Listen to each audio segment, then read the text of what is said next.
Noite, tudo bem com vocês?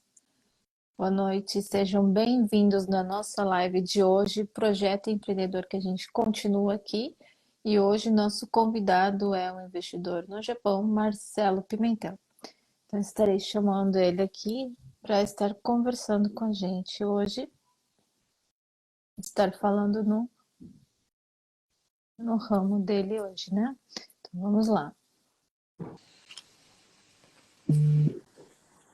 Olá, Nana, tudo bom? Olá, Marcelo, boa noite, tudo Boa bem? noite, tudo jóia?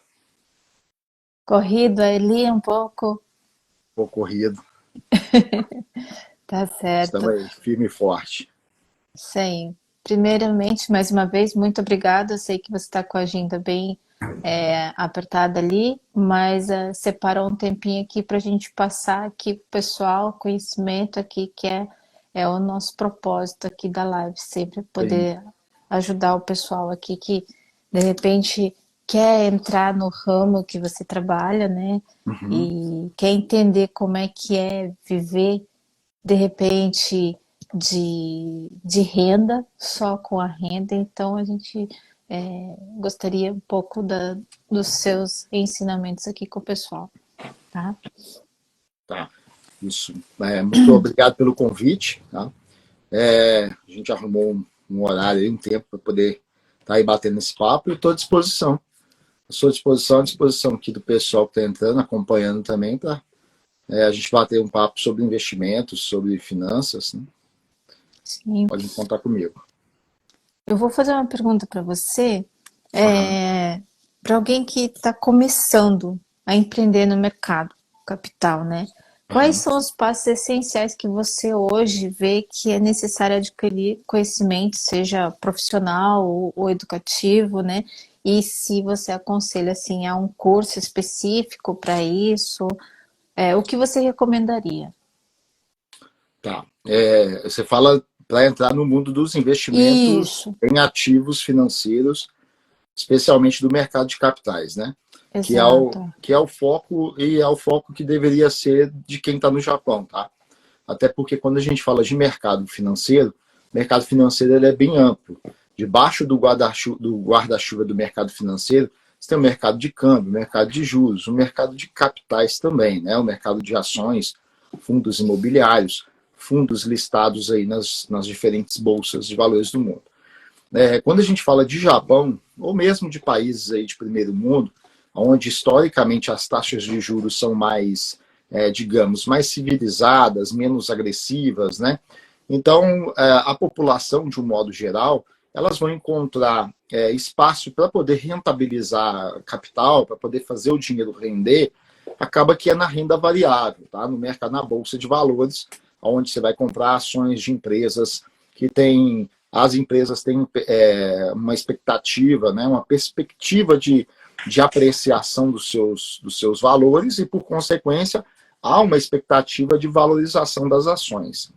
As empresas também, como deveria ser o ideal, toda empresa gerar resultado econômico, gerar lucro, então as empresas também, aquelas que puderem, né, elas vão estar distribuindo dividendos também. Então é uma forma também do investidor na bolsa estar participando aí, seja pela valorização do papel da ação que ele compra, ou seja pela distribuição de dividendos que ele faz parte como sócio daquela empresa.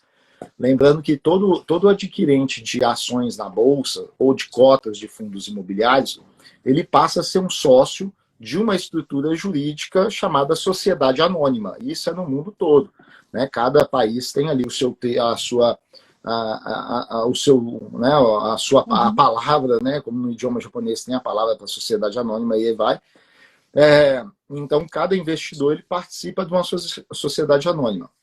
Nos países de primeiro mundo, né, só para a gente resgatar essa linha de Uhum. raciocínio, as pessoas físicas elas vão encontrar, então, como forma de remunerar o capital delas, o investimento na bolsa. Né? Não vai ser um investimento propriamente no sistema financeiro. A não ser em momentos bem específicos, como acontece agora nos Estados Unidos, que a taxa de juros está bem alta, né? Assim, alta num comparativo histórico dentro do próprio Estados Unidos. Mas, no geral, não é assim uma constante. Se a gente vem para o Japão e olha aqui a realidade de juros, né, e a realidade de produtos ligados ao que a gente chama de renda fixa, a gente vê também que aqui é insignificante, não rende nem inflação. Tá? Uhum. Recentemente popularizou um vídeo no Brasil, por parte de um educador financeiro, que eu até conheço ele, já conversei com ele assim, em reuniões, que ele até falou assim que no Japão o investidor deixa o dinheiro e ele resgata menos do que ele colocou. Não é verdade, tá? Isso daí é uma mentira, não é verdade isso. Não tem esse tipo de... Né, na renda fixa não existe isso, você colocar o dinheiro e receber menos do que você colocou. Você vai receber menos do que o poder de compra desse dinheiro. Se você deixa 1 milhão em 10 anos, como recentemente uma pessoa mandou um Hagak para mim, ela mandou, ó, cara, eu recebi isso aqui. Ela deixou 1 milhão, 10 anos aplicado no Banco do Correio e resgatou menos de 10 milhões, resgatou menos de 1 milhão e 4 mil ienes. Foi 3 mil e alguma coisinha. Descontou ainda o imposto de renda sobre o ganho. Então, ou seja, é insignificativa a renda fixa do Japão. Né? Mas não vem no negativo, não. Tá? Vem uma remuneração pífia. A taxa básica de juros da economia ela é negativa, mas não quer dizer que os produtos de renda fixa estejam no negativo. Mas é bem próximo a zero. Então, a pessoa ela vai para a bolsa, né? Ela acaba tendo que contar com os produtos, instrumentos de bolsa, se ela quer remunerar capital. E quando se fala de bolsa, você está falando de mercado de renda variável, aonde você compra uma ação hoje por um preço, ela pode valorizar como ela pode desvalorizar, né? Como ela pode desvalorizar de forma até significativa, como pode valorizar também de forma significativa. Geralmente, as pessoas não estão preparadas para este humor do mercado. Tem até um já falecido, ele é conhecido o pai da análise fundamentalista, o pai do investimento aí na bolsa, o grande mentor até do Buffett, que é um mega investidor aí, que até semana passada o sócio dele veio a falecer aí aos 99 anos, que era o Benjamin Graham, né, que foi o mentor do Buffett aí, um professor de finanças na escola de economia, onde ele estudou, que ele classificou, né, ele criou lá a figura, né, do senhor mercado, que uma hora o mercado ele é bipolar, uma hora ele está contente, uma hora ele está depressivo. Então, fazendo uma analogia aos momentos que o mercado pode estar em alta, como pode estar em baixa, tá? E esse tipo de risco a gente chama de risco de mercado.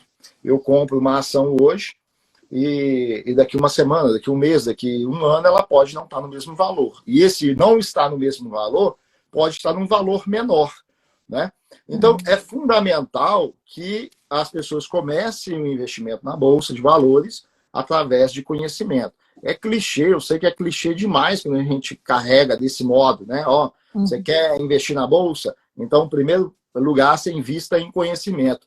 Mas tem que ser, porque é através do conhecimento que você vai contar com as experiências de quem já vivenciou esse processo, vivencia esse processo, e é também através do conhecimento que você também vai se armar do necessário para você lidar com essas oscilações de mercado, e inclusive conhecer estratégias com as quais você pode trabalhar para se beneficiar dessas oscilações de mercado, para se beneficiar dessa oscilação, dessa variação de preço, né? Então, o conhecimento é necessário. Então, eu sempre falo assim, para quem quer começar, comece por conhecimento, né? Segundo ponto, quer começar a fazer investimentos na Bolsa? Muitas pessoas já têm o potencial para investir na Bolsa, né? De uma forma ali programada, de uma forma disciplinada, que é o próprio hábito de pagar prestações. Eu sempre falo assim, uma pessoa que paga prestações, ela paga a prestação de casa, de carro, do sofá que ela comprou, do aparelho de ar-condicionado que ela financiou em 12 vezes, e etc., ela já por esse hábito de pagar uma prestação, e aqui eu não vou discutir se é certo ou errado, se ela deveria controlar gasto, não, nada disso. A lógica do pagador de prestação é a mesma lógica que seria interessante no mundo dos investimentos. Se propor a pagar valor fixo em dia, né? E não furar o pagamento. Se a pessoa colocasse isso para fazer investimentos, a mesma dinâmica, eu financiei um carro em 96 meses, vou pagar juros para uma financeira, vou comprar um produto que deprecia, mas todo dia 26, sei lá, 26, final de mês, 26, 27, por aí, eu tenho que estar com o meu dinheiro lá na conta, porque a financeira vai descontar. Se ele trouxer essa mesma lógica para o mundo dos investimentos, ele está com 90% do caminho dele aí já bem andado. 90% ali ele já está, assim, pensando em investimentos, ele já vem com 90% já da lição feita. Quando ele pensa assim, ó, vou investir como se eu estivesse pagando uma prestação, só que para mim mesmo, e ao invés de eu pagar juros, eu vou receber, não juros, né, mas dividendo, rendimento, a rentabilidade que essa disciplina mensal pode me proporcionar.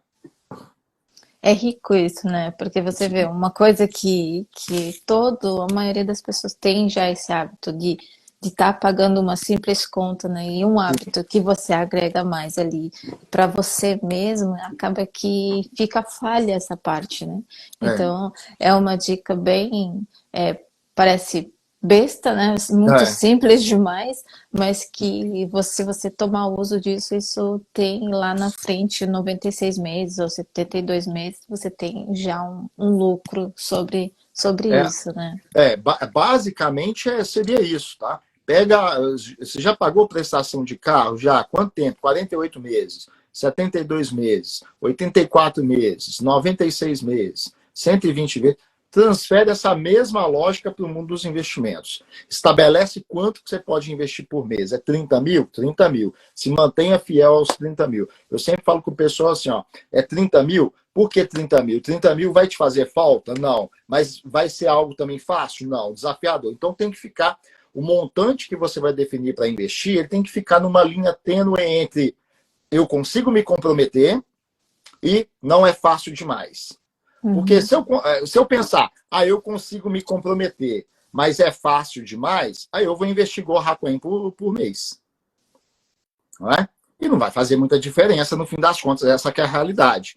Apesar da gente ter um mundo hoje cada vez mais que se produz conteúdo na internet ali, com Go Rakuen, ou com 500 ienes, ou com R$5 você se tornará um milionário. Não é bem essa a realidade, né? Então, quanto mais a pessoa puder poupar, e o quanto ela vai destinar a investimento é essa linha tênue. Eu posso me comprometer pelos 4, 5, 6, 7, 8, 9, 10 anos fazendo esses aportes? Posso.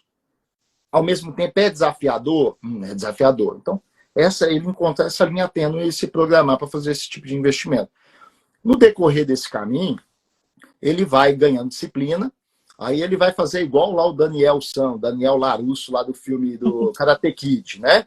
Antes dele ser um campeão lá do karatê, ele tinha que treinar ali uma memória muscular, uma disciplina com o Sr. Miyagi ali, né? Ele ficava fazendo movimentos repetitivos até ele introjetar aquela, eu acho que é memória muscular, que outro dia você fez uma live com uma moça que fala sobre isso. Eu não sei se seria o termo aplicável a isso, mas a ideia é essa. Então, assim, ele se programa para investir por longo prazo, mas no decorrer desse processo, ele não necessariamente precisa ficar cativo a essa ideia fixa do investimento que ele começou. A ideia é ele criar disciplina com os investimentos, ele ir aumentando o seu processo de acumulação, o dinheiro acumulado, o recurso acumulado, e aí também ele vai criando percepção para identificar outras formas de investimentos. Porque o mundo dos investimentos é vasto. Quanto mais eu aumento conhecimento e capacidade financeira, mais categorias de ativos eu consigo acessar. Então, você tem categorias de ativos que você vai acessar se você não tem muitos recursos. Eu só consigo poupar 10 mil ienes por mês ou R$1.000 por mês. Não, eu já estou dando aí uma falsa equivalência, né? 10 mil ienes por mês ou R$300, seria mais ou menos, né, semelhante. R$300 por mês, tá, beleza. Então, você tem determinados tipos de ativos que você consegue acessar com essa sua capacidade financeira. Mas vai ter uma hora que ele vai ter R$10.000, vai ter uma hora que ele vai ter 300 mil ienes, né? Então, aí já o universo dos investimentos vai ampliando. Vai ter uma hora que ele vai ter 1 milhão de ienes, vai ter uma hora que ele vai ter 2, 3, 4, então vai abrindo as possibilidades de outros tipos de investimentos também, com os quais ele pode trabalhar e com os quais ele pode acelerar, inclusive, seu processo de acumulação e construção de patrimônio.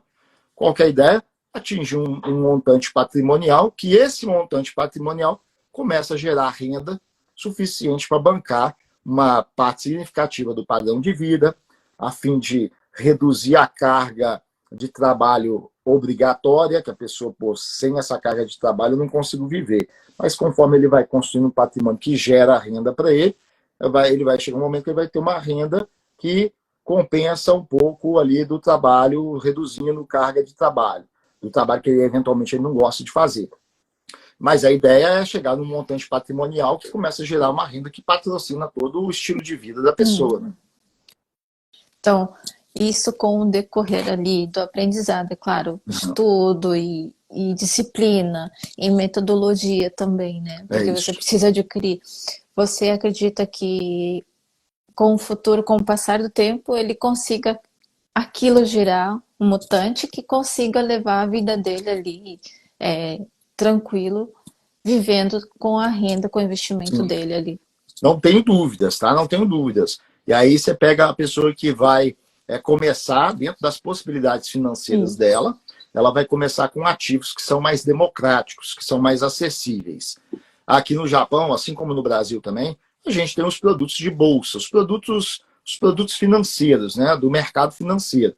Eles são os mais acessíveis. Então, quando a gente fala de ação, comprar fundo listado, que tem uma sigla, né, o ETF, de Exchange Traded Fund, que são os fundos listados fundos de investimentos, porém listados na bolsa. Fundos imobiliários, nós estamos falando de produtos acessíveis, né? Produtos que com 10 mil ienes por mês, por exemplo, a pessoa consegue até montar uma carteira de longo prazo para ela e bem diversificada. Hoje em dia, com 10 mil ienes, o sujeito monta uma carteira previdenciária, uma carteira que, inclusive, ele tem uma diversificação interna dentro dessa carteira, que ele enfrenta diversos ciclos econômicos aí. Por quê? Durante os ciclos econômicos, a economia ela é cíclica, né? Tem uma fase de expansão da atividade econômica, prêmio emprego, economia bombando, as empresas vendendo a rodo, aí vai ter um momento do boom, né? E aí começa a inflação, comendo solta e tal, aí você vai ter uma contração da atividade econômica. Aí essa contração, aí pode ser que entra numa fase de recessão, a recessão técnica, uma recessão, uma grande recessão, ou pode ter uma depressão, como aconteceu há quase 100 anos atrás com a crise de 29. E depois a economia vai se recuperar, seja por indução do governo, o governo socar ali auxílios diversos para dar aquela recuperada tal, enfim. Então a economia ela é cíclica. Quando a gente escolhe trafegar pelo mundo dos investimentos, né, tem até uma frase do Jacob Safra, que é o pai lá do Joseph Safra, do Banco Safra no Brasil, que ele aconselhava os filhos dele desse modo. Se vocês escolherem trafegar pelos mares do sistema financeiro, construa o banco de vocês de tal modo que aguente suportar as ondas e as tempestades. Né? Para o mundo dos investimentos é a mesma coisa. Se escolher trafegar os mares do mundo dos investimentos, né, para a construção de patrimônio, faça a sua carteira de um modo. Como que eu construo essa carteira de um modo a enfrentar ondas e tempestades aí de momentos econômicos? Com diversificação. Então, vou trabalhar com uma diversificação apropriada dentro da minha carteira, vou contar com ações, determinados tipos de ações, para um determinado cenário econômico, outros tipos de ações para um outro determinado cenário econômico, vou contar com instrumentos ligados a títulos, vou contar com imobiliário, através de fundos imobiliários. Então, assim, hoje com 10 mil ienes você monta uma carteira bem diversificada que te dá assim, uma condição de manter ela até, inclusive, a longo prazo, passando por essas ondas aí de momentos econômicos. Né?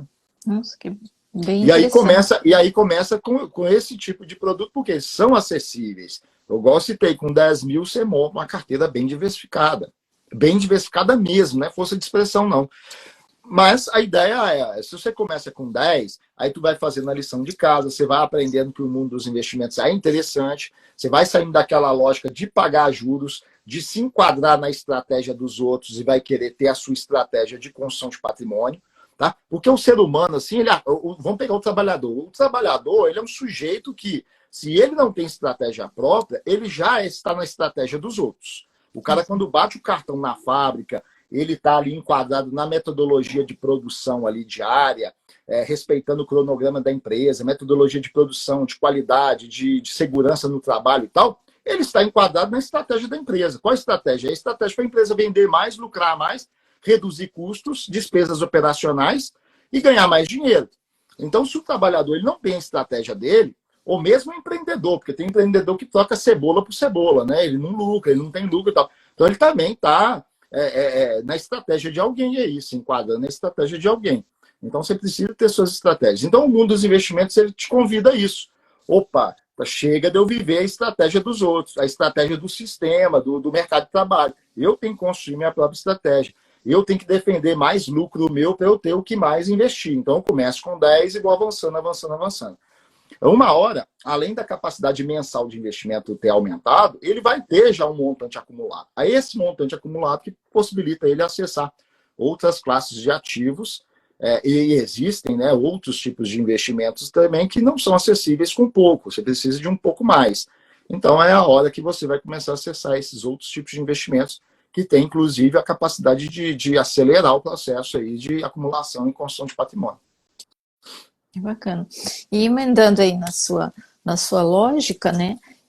Eu iria fazer uma outra pergunta, mas como você falou sobre isso, aqui, Japão, Brasil, a América do Sul, América Latina, quais as que você vê a regulamentação do país para cada mercado? Hoje você estando no Japão, mas é claro, já com uma empresa já lá situada no Brasil, mas como Sim. você vê o mercado e essas regulamentação que são burocracias enormes, é melhor aqui? Como que é o mercado lá fora, ou até inclusive no Brasil? Como que você olha isso? Porque eu sei que tem muitas pessoas que estão aqui, ou até mesmo que vão estar assistindo, para entender um pouco sobre esse lado aí também. Sim.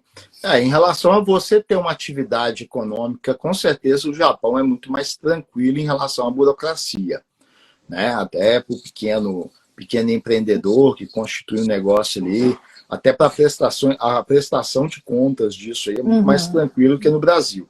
No Brasil, todo mês, você lucrando ou não lucrando, você tem que ter um contador, o contador que vai cuidar. Não é opcional, você tem que ter o contador para ir pagar todo mês o honorário desse contador, né? Aí vai ser a flexibilidade do contador. Tem contador que, dependendo da atividade da empresa, vai ser um salário mínimo. Tem um contador que, geralmente, via de regra, é um salário mínimo. Tem contador que vai dar uma flexibilizada e vai cobrar meio salário, visto que, às vezes, a atividade dela não requer muita coisa. Mas você necessita de um contador, você necessita todo final de mês fazer lá o controle, né? Você faz uma contabilidade, você classifica ali entradas e saídas e envia para o contador proceder ali com os trâmites necessários, né? Então, no Brasil, esse aspecto aí da burocracia, ele é mais digamos, mais enjoado. Mais enjoado do que o Japão, né? E aí, geração de impostos também. Aqui no Japão, você vai fazer uma declaração do que ganhou, do que gastou uma vez por ano, lá é todo mês, e todo mês você tem que pagar o imposto referente àquilo que você apurou ali de resultado, né? Tá certo. Então já meio que tira de imediato uma parte do ganho que você poderia trabalhar com esse ganho. Porque no Japão, por exemplo, você pega mês de janeiro. Mês de janeiro, vamos colocar um negócio aí, até como no contexto aí de Codin, né? A pessoa teve um lucro ali ela fez alguma coisa que ela teve um lucro de 1 milhão, 2 milhões, o valor que vocês quiserem. Ela tem que pagar imposto desse lucro? Ela tem que pagar imposto, mas ela não precisa pagar esse imposto imediatamente, correto? Ela vai ter uma data futura. Então, é um capital precioso para ela trabalhar com esse capital. Então, ela ganha prazo, que é fenomenal você ter prazo. Já no Brasil não tem essa conversa, né? Isso é verdade, né? Você não tem, o seu sócio governo não te dá muito prazo. Aqui tem as datas estabelecidas, né? Perante um CODIN, como disse você, fechamento e a data certa para você estar declarando. Uma empresa jurídica cada um tem sua data específica a partir do momento que ela abre, mas é já mais ou menos presumido quando que ela vai ter aquele dinheiro favorecendo a empresa dela, né? Como disse você. Então é um pouquinho diferente mesmo, tá? É. E mesmo para a MEI lá, né, o microempreendedor individual também, apesar de você ter bem menos oneroso manter, né, uma estrutura dessa de microempreendedor individual, ainda todo mês você tem que fazer determinados recolhimentos ali, ainda que seja bem mais baixo, né? Até para estimular esse tipo de fomento aí, a regularização de atividades aí que outrora ou às vezes estão na informalidade ainda, mas é uma forma do governo poder formalizar isso, né? Então abriu aí a ideia do MEI, mas mesmo assim todo mês tem que fazer a contribuição. Aí tá para o pessoal dar uma olhada e pesquisar. E o mercado em si, favorecendo ou não em relação a investimentos, a prazo fixos e tal, no Brasil, ele é mais viável, ou vamos dizer assim, eu quero investir no mercado brasileiro. Certo. Só que alguns deles já estão situados em bolsas já nos Estados Unidos, algumas redes. Então, qual o seu olhar para isso? É Você favorecer? fala das pessoas que estão no Japão e quer fazer investimento no Brasil, Exato, no mercado de capitais. Tá. isso. Existe uma possibilidade e que é o meio através do qual os brasileiros mais recorrem ao fazer investimentos no Brasil diretamente através de uma corretora brasileira, né? Que é abrir a conta lá, porém de uma forma que não é a forma que seria a adequada. O sujeito abre a conta lá como se no Brasil residisse, como se o CPF dele no Brasil nunca tivesse saído do Brasil. É uma questão delicada, porque isso não isenta a pessoa de uma hora cair na malha fiscal da Receita, para a Receita querer saber da onde vem o recurso que ela faz investimento no mercado de capitais, na Bolsa Brasileira, tá? Especialmente, né, quando se trabalha com a corretora de valores. Às vezes tem as pessoas que falam, mas eu invisto no Brasil há 5 anos e eu nunca tive problema. Bem, eu moro no Japão há alguns anos, tenho residência aqui, tenho residência no Brasil também, mas aqui, por exemplo, nunca um abalo sísmico derrubou nada da minha casa, nem nunca me feriu. Não quer dizer que não tem terremoto no Japão por conta disso. Existe o terremoto, o risco de terremoto existe. Então, se você ou seu amigo nunca foi pego pela malha fiscal da Receita Federal, não quer dizer que esse risco é inexistente. Ele existe, você só não foi contemplado, digamos assim. Mas existe esse risco. E quando a gente analisa risco, o risco tem que ser precificado, ele tem que ser considerado. Não pode simplesmente anular o risco. Na base de que tem terremoto, mesmo que eu nunca fui afetado nem economicamente, nem fisicamente por terremoto, eu tenho que ter seguro contra algum colapso que o terremoto possa promover no meu patrimônio, correto? Na minha fonte de renda. Quem vai investir também na Bolsa Brasileira, através de corretora brasileira, dando o famoso migué, e aqui eu não estou para discutir moral, se é imoral, não estou nada disso. Eu estou para falar a questão de riscos que tem que ser considerados. O risco da Receita de falar, amigo, você está fazendo os investimentos na Bolsa, está tudo bonito, tudo bem, maravilhoso. Quando você tem que pagar DARF, você está pagando DARF, né? Quando você faz uma venda acima de 20 mil reais, está pagando direitinho. Mas me explica uma coisa, da onde veio o dinheiro aí? Eu não entendi esses fogos de artifícios. Eu acho que é algum movimento que a gente faz com a mão, tá? Na live da semana passada também deu. Na minha live também teve alguma coisa nesse sentido aí. Falei, olha. Então, o que acontece? A Receita pode simplesmente chamar a pessoa e falar, agora me explica da onde veio a renda que você aportou na Bolsa. E é algo real, tá? Não estou falando de caso imaginário. Casos que realmente contadores, amigos meus, já reportaram. Seguidores aqui da página já reportaram isso, que caiu da malha fiscal e a Receita aqui saber fonte fonte pagadora.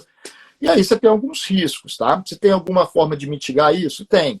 Receita, eu moro no Japão, tal. Ah, então por que você não entregou a declaração de saída? Ah, não, eu vou entregar agora. Aí você faz uma declaração, né? Declarando o tempo pretérito, passado, entrega para a Receita. vão te aplicar a multa não é pesada, essa multa não é pesada, tá? Então, até aí tudo bem. Mas qual que é o problema? O problema é que você tem um outro documento que você tem que entregar para a corretora de valores, que se chama comunicação de saída definitiva. E a corretora, ela não é obrigada a manter tua conta. E geralmente corretoras brasileiras, daí é o ponto, aí é justamente o motivo pelos quais os brasileiros abrem conta lá no Brasil, como se lá estivesse morando. Porque as corretoras a priori não aceitam a conta do oficialmente não residente. Por isso que as pessoas muitas vezes, às vezes é por falta de conhecimento mesmo, tá? Por que falta de conhecimento? Porque tem muito brasileiro que veio para o Japão, que quando lá do Brasil, ainda que trabalhasse lá no comércio, na indústria, etc., recebia uma faixa de renda que ele não era obrigado a declarar. Então ele não tinha essa cultura de declaração, entregar declaração. Veio para o Japão, uma coisa continuou do mesmo jeito, não fez diferença. Mas oficialmente deveria, né? Fazer a entrega da declaração de saída definitiva e tal.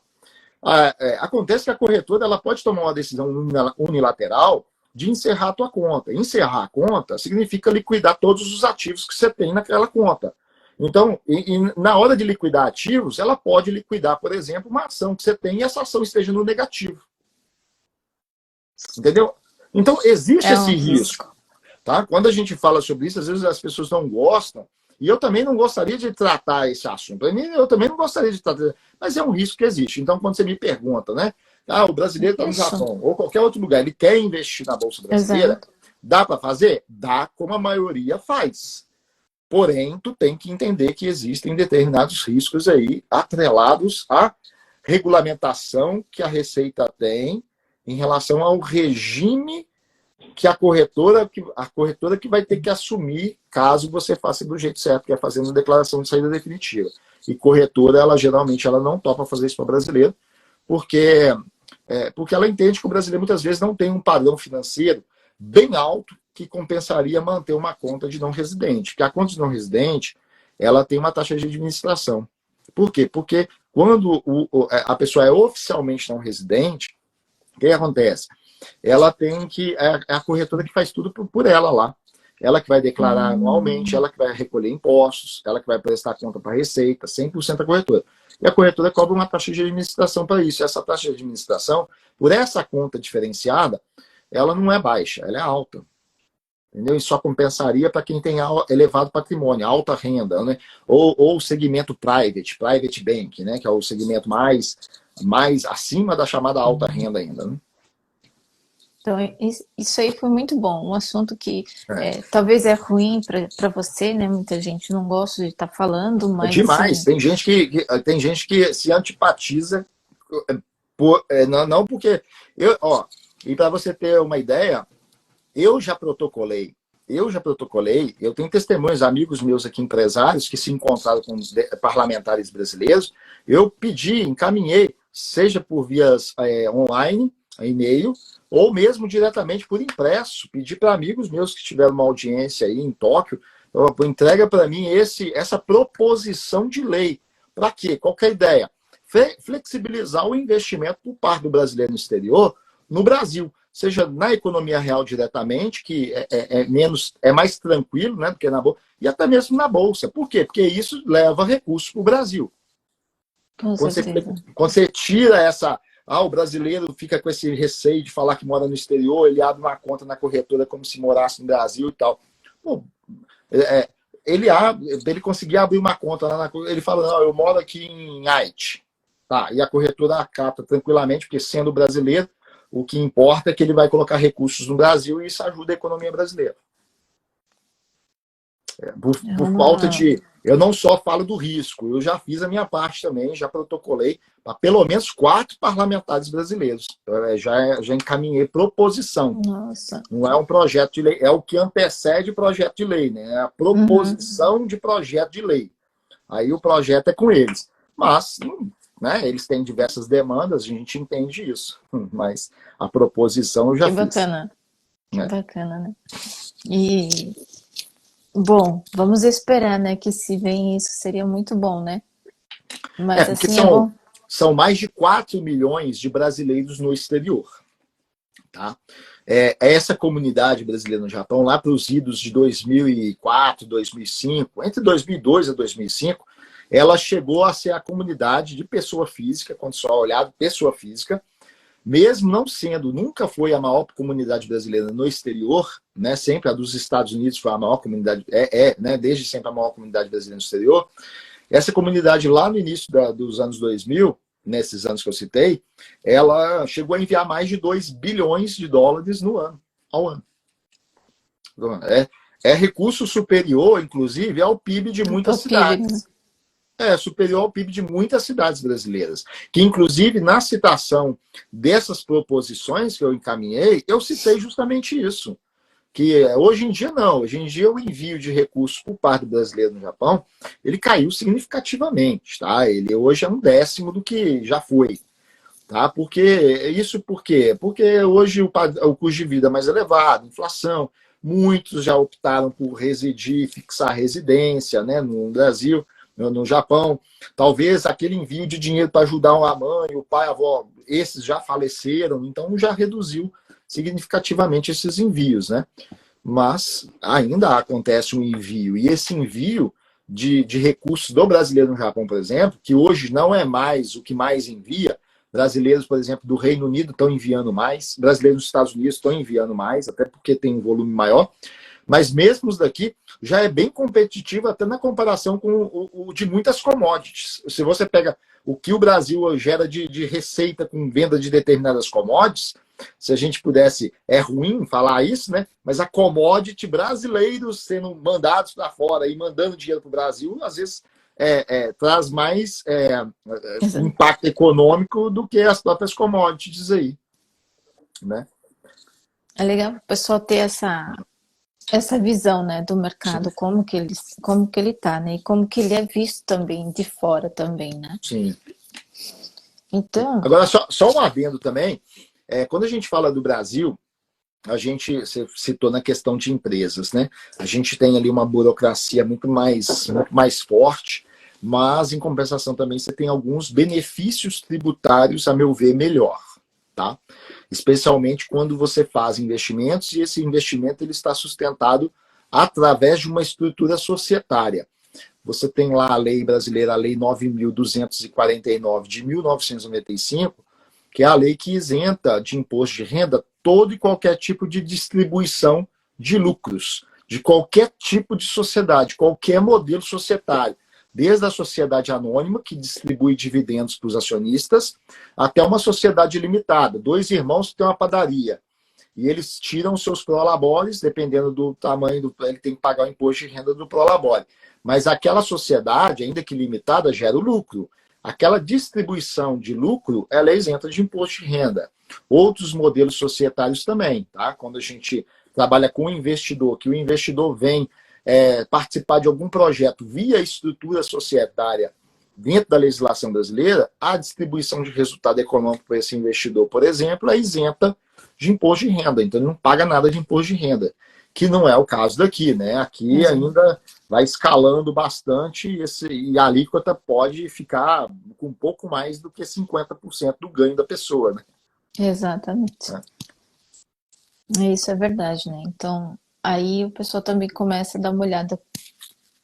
Cobra-se mais, mas também tem seus recursos lá no Brasil, né? E aqui você paga conforme o que você ganha, né? Então Sim. não tem esse formato também. Legal. E sobre a formação profissional no mercado de capital, as habilidades assim que você precisa, você até citou, né? A gente precisa se atualizar, estudar para você começar a trabalhar com investimentos e Sim. prazo fixo, né? E como os empreendedores podem desenvolver a habilidade ao longo do tempo. Então, ali você também tinha citado para a gente que quanto mais na prática você trabalhar com isso. O mundo dos investimentos, assim como o mundo dos negócios, ele é prática. Tá? A gente tem escolas de negócios, tem escolas de negócios. Escolas de investimentos, tem escolas de investimentos. Há uns 5 anos atrás, uns 4 anos e meio atrás, eu fiz um MBA de investimentos pela XP e em convênio com o Instituto IBMEC, que é o Instituto Brasileiro de Mercado de Capitais e tal, né?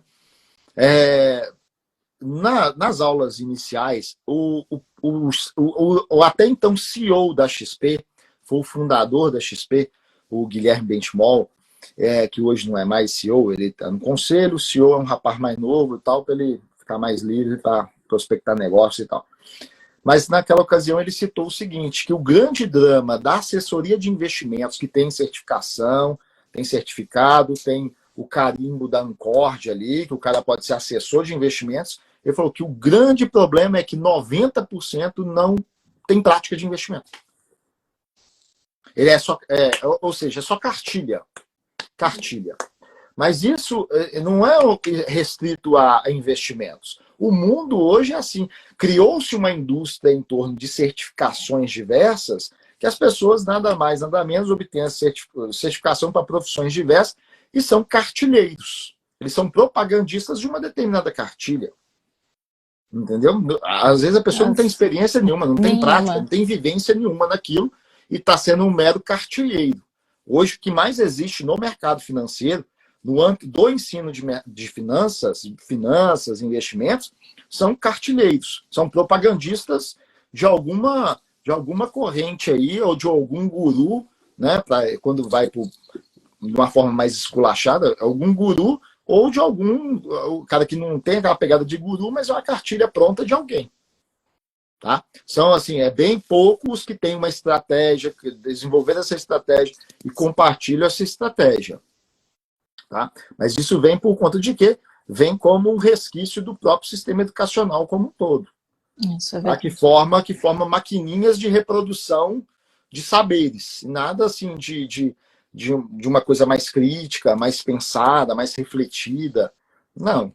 Vivenciada, não. Vivenciada, né? Uhum. Então tem também isso daí, tá? Tem também essa questão aí. Sobre certificações, algumas atividades dentro do mercado financeiro, ela requer certificação, aí do ponto de vista legal, tá? E o mesmo vale até para o Japão. Exemplo, relatório de recomendação de ações. Compra essas, e vende essas.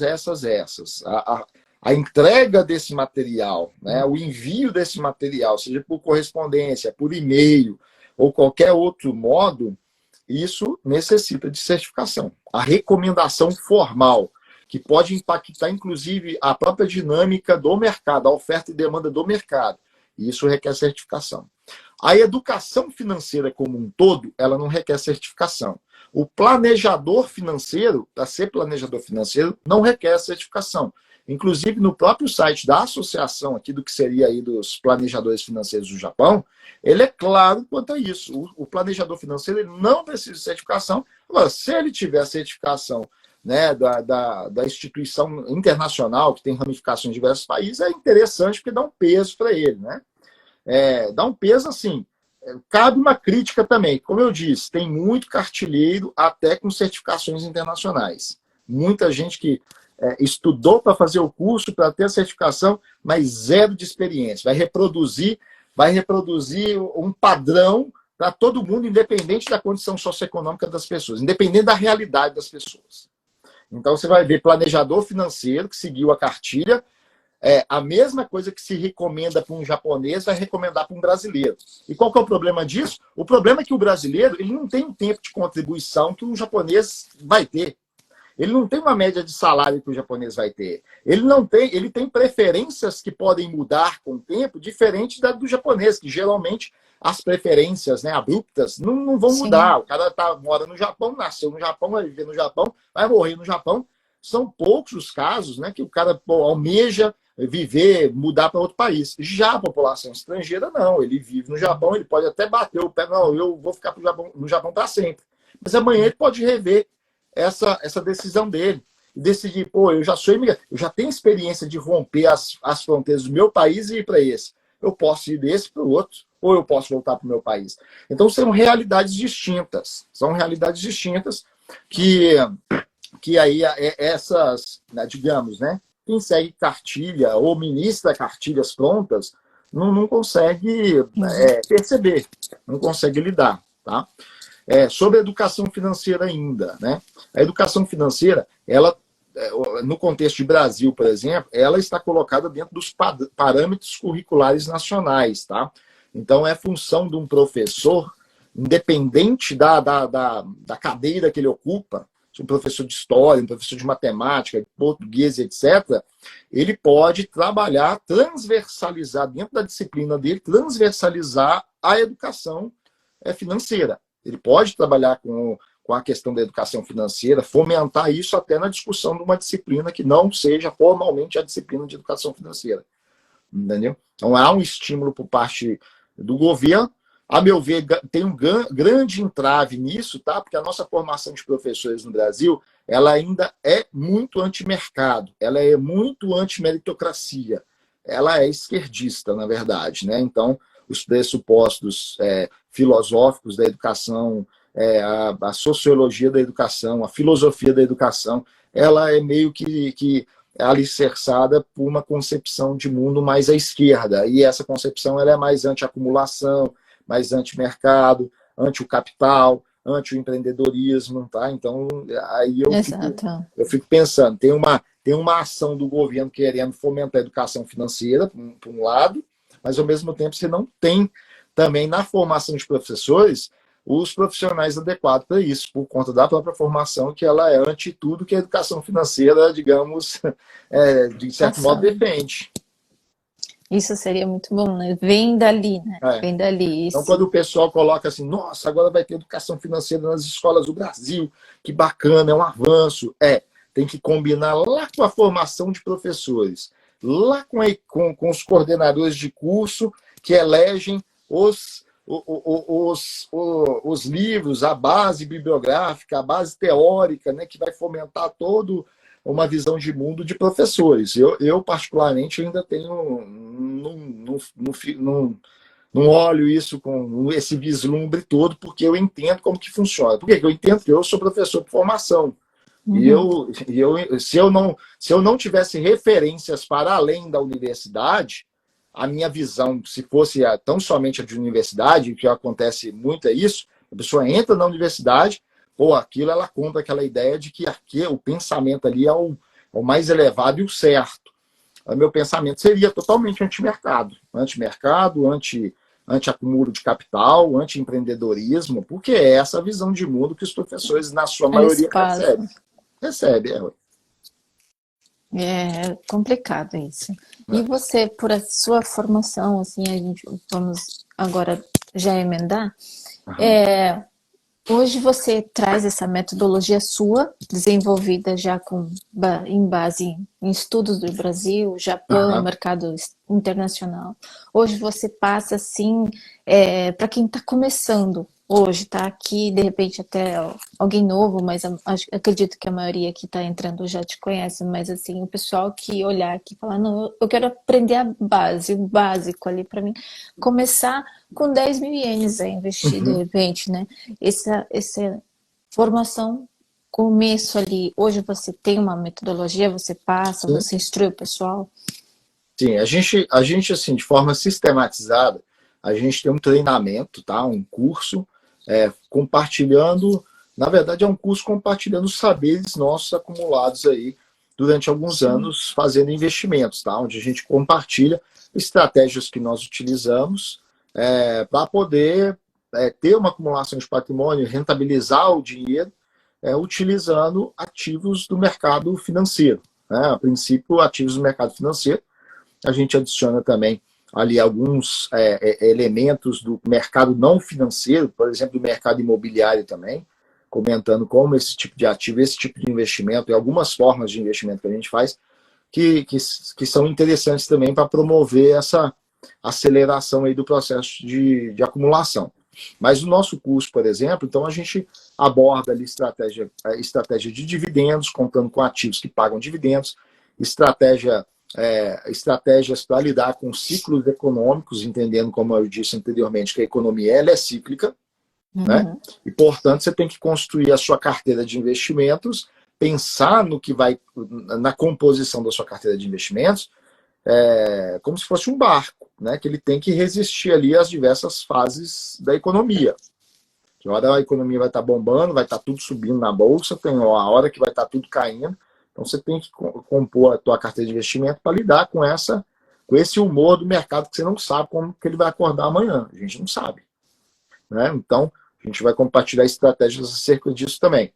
E no mercado de ações também, tá? No mercado de ações, embora nós não... E também nem é pretensão nossa, porque isso é uma responsabilidade muito grande, a recomendação formal de ativos, né? Ele não pode, também não é pretensão entrar nesse âmbito, mas a gente ensina o que olha, o que a gente olha, o que a gente leva em consideração na hora de escolher uma ação, entendeu? O que você tem que avaliar, o que você tem que fugir, de qual tipo de ações de empresa tem que fugir. Então isso já passa uma visão boa da pessoa começar, né? E além disso, a gente tem todo um trabalho de suporte, grupo, para sempre fomentar o debate acerca dos investimentos. Por quê? Porque talvez a principal carência das pessoas não é nem a instrução acerca de abrir a conta de uma corretora e tal. É justamente a ambiência, o contato com outras pessoas que estão fazendo investimento. Porque às vezes o sujeito passa o dia inteiro no mercado de trabalho, na empresa, na fábrica, e ele só debate coisas do próprio trabalho, ou uma picuinha, né, envolvendo ali comportamento ali do ser humano quando vive num ambiente fechado, ou reclamando da vida, reclamando do aumento de preço, do imposto que veio caro, né? Chega no meio do ano, vem imposto residencial, vem os impostos, as cargas de impostos aí vem atualizada. Então as pessoas estão muito dentro desse debate. Quando você traz para um grupo de investimento, onde as pessoas estão fazendo investimento, onde as pessoas estão buscando melhorar sua condição financeira, então é uma forma também da pessoa quebrar muitos paradigmas, né? Às vezes tem pessoas que às vezes só convivem com gente assim, que ou quando não está falando do trabalho, no próprio momento de descanso do trabalho, leva o ambiente de trabalho e toda aquela estrutura de pensamento para um churrasco de final de semana, uma festa, aniversário de família, entendeu? Então, através de um grupo onde as pessoas fazem investimentos, você cria um outro ambiente para as pessoas refletirem sobre outros assuntos, né? E assuntos sempre assim, bastante propositivos, né? A pessoa buscar avançar, né? Nunca ficar ali só reclamando das mesmas coisas ou discutindo os mesmos assuntos, né? Isso também eu falo muito, né? Então é legal você pontuar isso, né?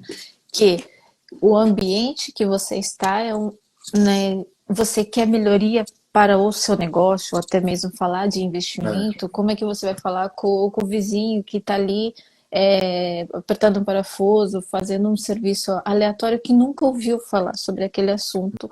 Como que ele vai te trazer conhecimento, né? Então, da mesma forma, isso ali é bacana, que você ainda continua fomentando, falando do assunto, então acaba que ele consegue ter uma amplitude do que ele quer começar a trabalhar ali ou a fazer no momento, né? Exato.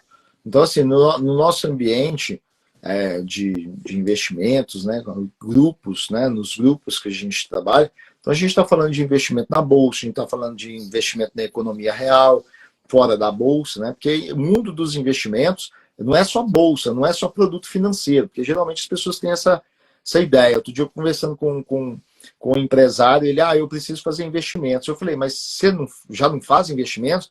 Ele, não, cara, eu estou precisando aí e tal, eu fico só por conta da firma aqui, trabalhando pelo negócio. Eu falei, mas tu já investe. Tu pega o lucro e sai queimando com pinga, churrascada. Não, eu estou investindo aqui. Então, tu está investindo. Você está inserido dentro do contexto do investimento, que é esse. Gerou lucro? Reinveste o lucro ou uma parte do lucro. Daí tu está promovendo a composição do lucro sobre lucro, que é o efeito do juros sobre juros, dos juros compostos, né? Então você promove também um efeito aí bola de neve com o lucro. Isso é investimento. A essência do investimento é isso, né? Eu sempre falo, eu tô com a garrafa de água aqui. Se eu compro a garrafa d'água dessa aqui por 50 iene e vendo por 100, ora, eu já tenho 100 iene, eu já posso comprar duas. E aí vendo por 200, compro 4, vendo por 400, compro 8, e assim vai, né? Acontece que essa dinâmica ela é mais tranquila de ser feita com ativos do mercado financeiro, porque eles são mais líquidos, eu não tenho problema de estocagem, uma hora eu vou ter problema de estocagem disso, eu tenho que pensar nisso também e tal. Então, assim, os investimentos do mercado financeiro eles já são mais intuitivos por conta disso. Mas toda atividade que você te gera lucro e você reinveste de algum modo, parcela do lucro, ou a parcela maior, menor, ou a integralidade do lucro, você está inserido no que é investimento, da essência do investimento. Né? Então, tem isso, né? Mas, assim, muita gente às vezes está bitolada só acreditando que investimento é produto da Exato. bolsa e tal. Então, assim, a gente procura fomentar sobre investimentos em outras praças, que não seja só bolsa, em outros mercados. Empreendedorismo também, tá? Ligado aí, eventualmente, a um comércio exterior, a uma atividade comercial aqui na Ásia, por exemplo, né? Com algum produto que tenha alguma, demanda por parte de japoneses. Então, a gente sempre está fomentando isso e buscando entrar, inclusive, nesses mercados, tá? Então, a gente não é cativo a uma modalidade de investimento apenas.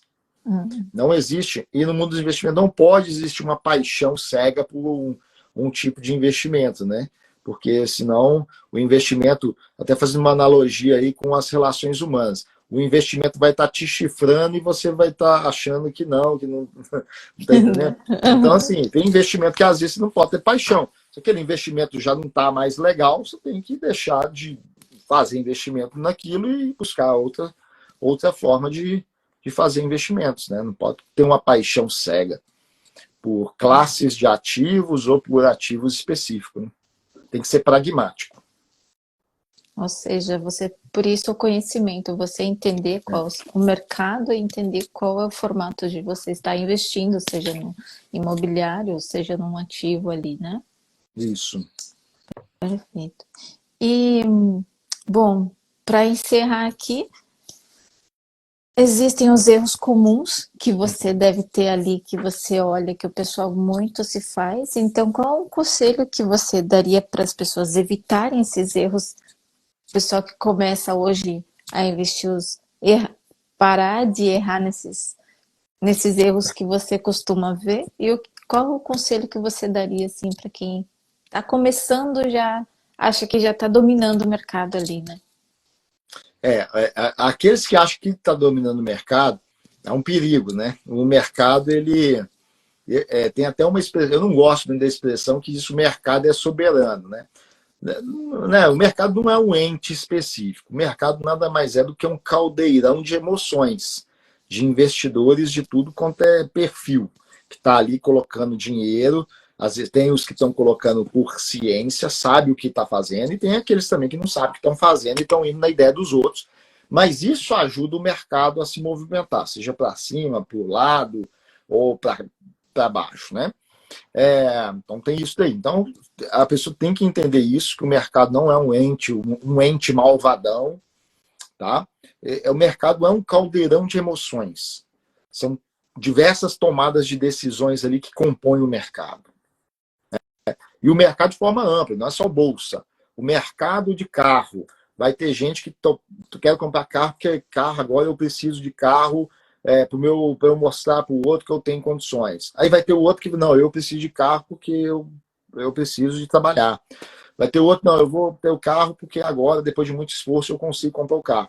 Então, assim, até o mercado de carro é um caldeirão de emoções, que puxa a demanda para cima, que puxa, né, o mercado, ou que retrai esse mercado. Na bolsa também é a mesma coisa. Então, a pessoa tem que entender que ela vai, no ambiente de bolsa, ela está lidando com sentimentos, com o psicológico humano ali, tudo misturado.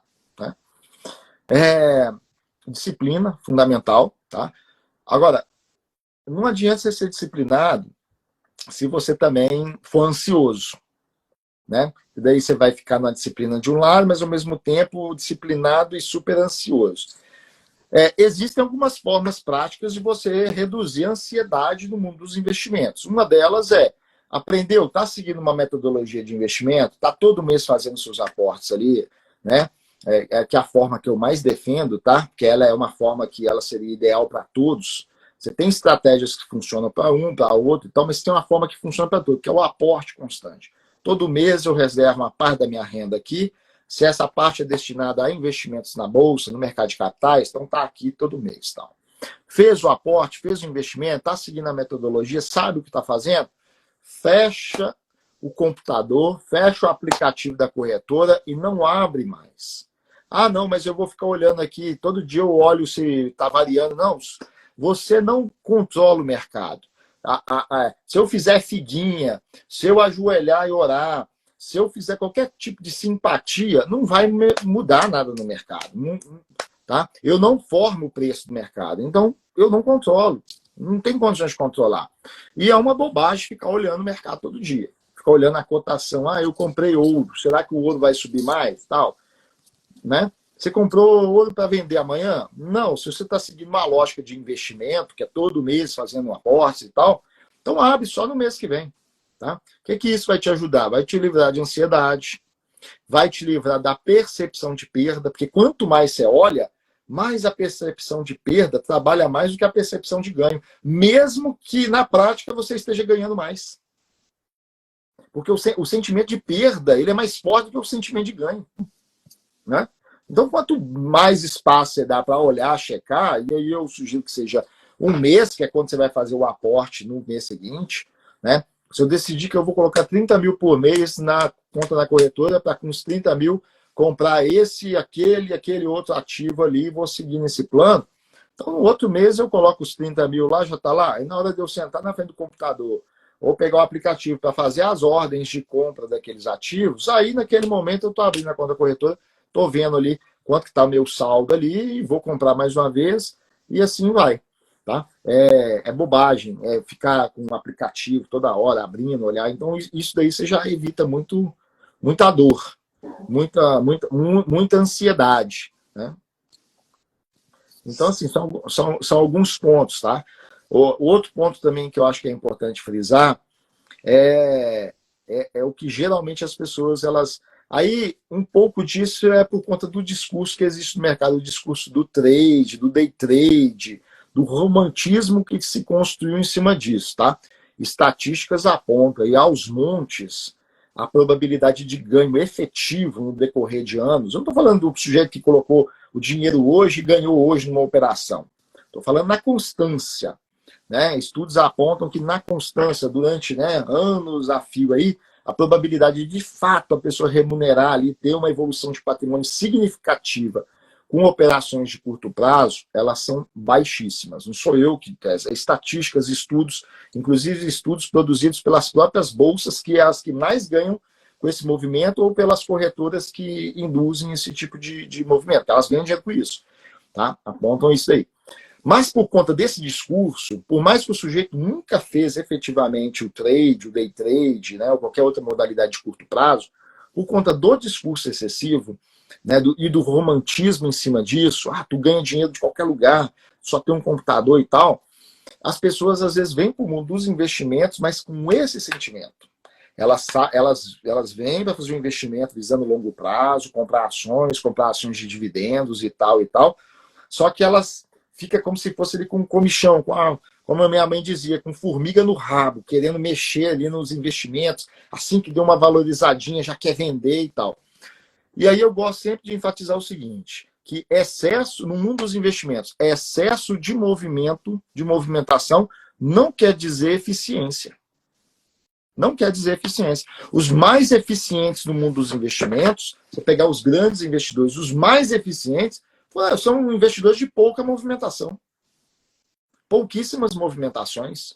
O sujeito monta a carteira dele de investimento ali, segue aquela carteira, pois anos depois que vai fazer ali o rebalanceamento daquela carteira de investimento. Aí quando você vai ver, o sujeito ampliou patrimônio significativamente.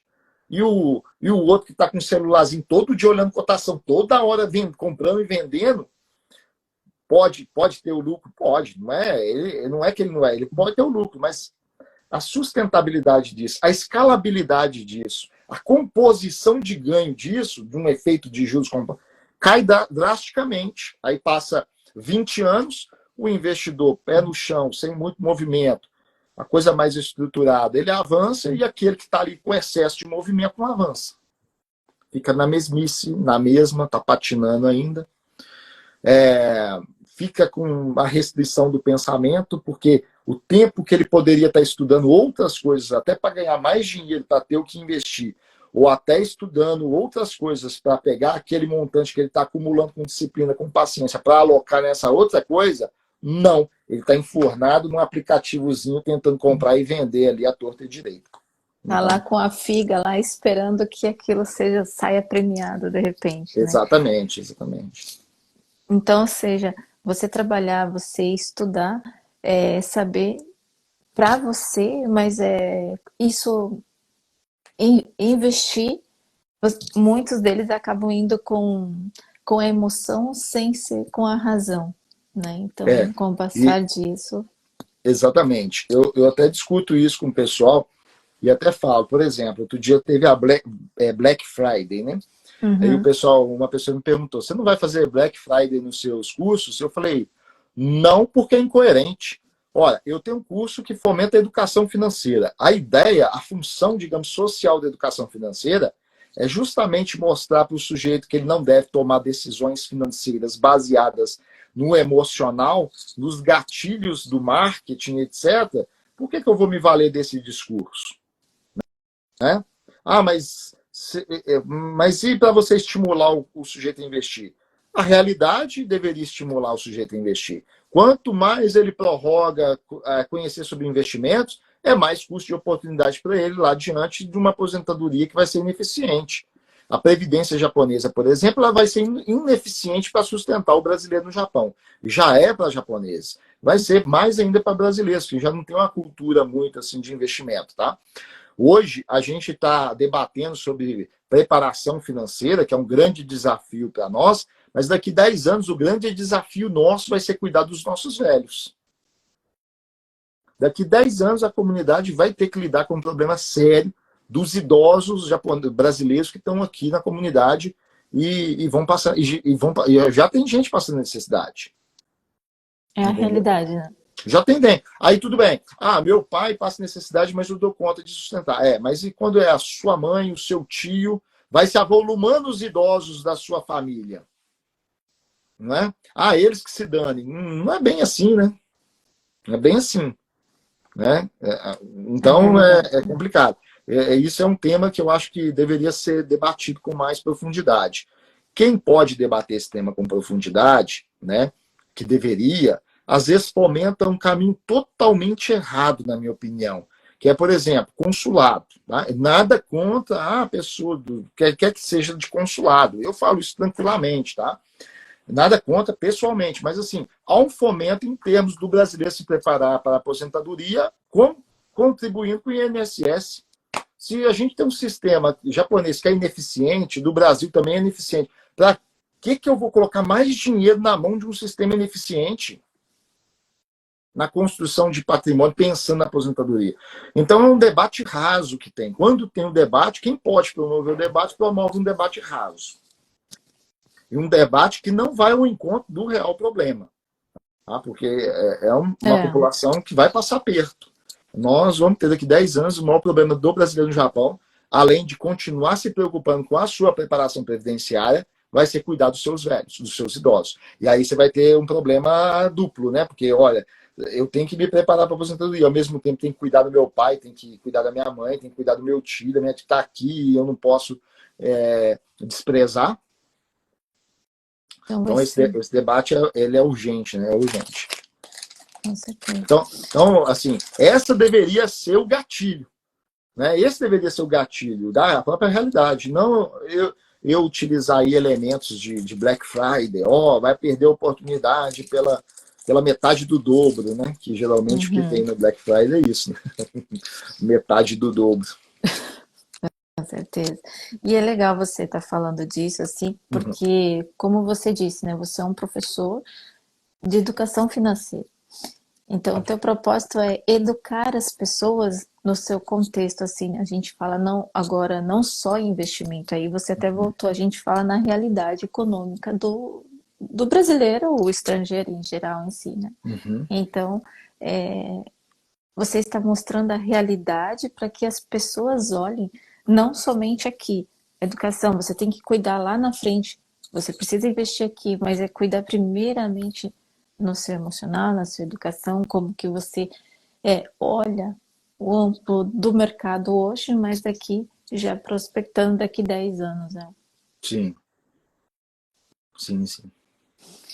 Então, muito obrigada, viu, Ó, disponha. Marcela, né, eu vi, tem muito pessoal aqui até comentou, boa noite, bora pra cima, porque o assunto, assim, é muito bom e a gente acaba até Sim. cedendo do horário ali. Eu peço desculpa também para você, né? Não, eu até estou acostumado a fazer live assim que não fica menos de uma hora. Até ontem eu fiz uma live e a pessoa me perguntou. Ontem, né? Ontem que eu fiz, foi ontem. A pessoa me perguntou, mas até que hora que vai?